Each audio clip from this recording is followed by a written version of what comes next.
कि जब भगवान राम रामेश्वर की स्थापना करना चाहते थे, उसी समय उन्होंने हनुमान जी से कहा कि इस अमुक लग्न अमुक मुहूर्त में हम भगवान शंकर की स्थापना करेंगे।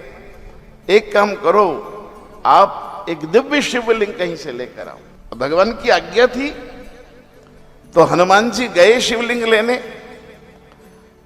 लेकिन जब मुहूर्त आ गया स्थापना का, प्राण प्रतिष्ठा का, हमारे यहां प्राण प्रतिष्ठा में 10 प्रकार के प्राणों की चर्चा होती है, 5 प्राण और 5 उपप्राण।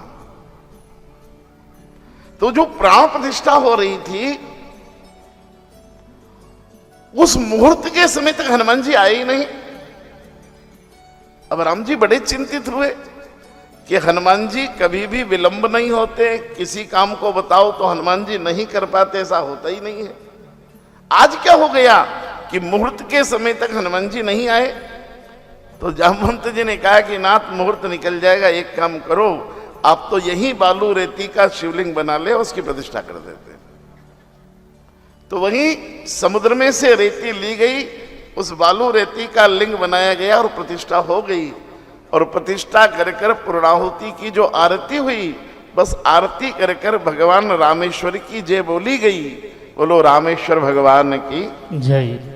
वैसे हनुमान जी आ गए, वैसे हनुमान जी आ गए एक पिंडी लेकर शिव की। राम जी ने कहा अब क्या करेंगे? ए सदा सफल रहने वाले हनुमान, जो कभी असफल ही नहीं होते हो, आप कभी विलंब हो जाए ऐसा संभव ही नहीं है। आज कौन सी कठिनाई आ गई थी, किसने अवरोध पैदा कर दिया कि आप नहीं आए समय पर? हनुमान जी ने कहा किसने कहा मैं समय पर नहीं आया? मैं तो 2 घंटे से यही खड़ा हूं, यही बस थोड़ा सा एक बालू का जो टीला था समुद्र के किनारे, उस टीले की आड़ में खड़ा था। मैं रास्ता देख रहा था कि आपकी पूजा पूरी हो और मैं आ जाऊं, और आपने जैसी प्रतिष्ठा पूर्ण की मैं आ गया। तो बोले भाई प्रतिष्ठा के पहले क्यों नहीं लाए?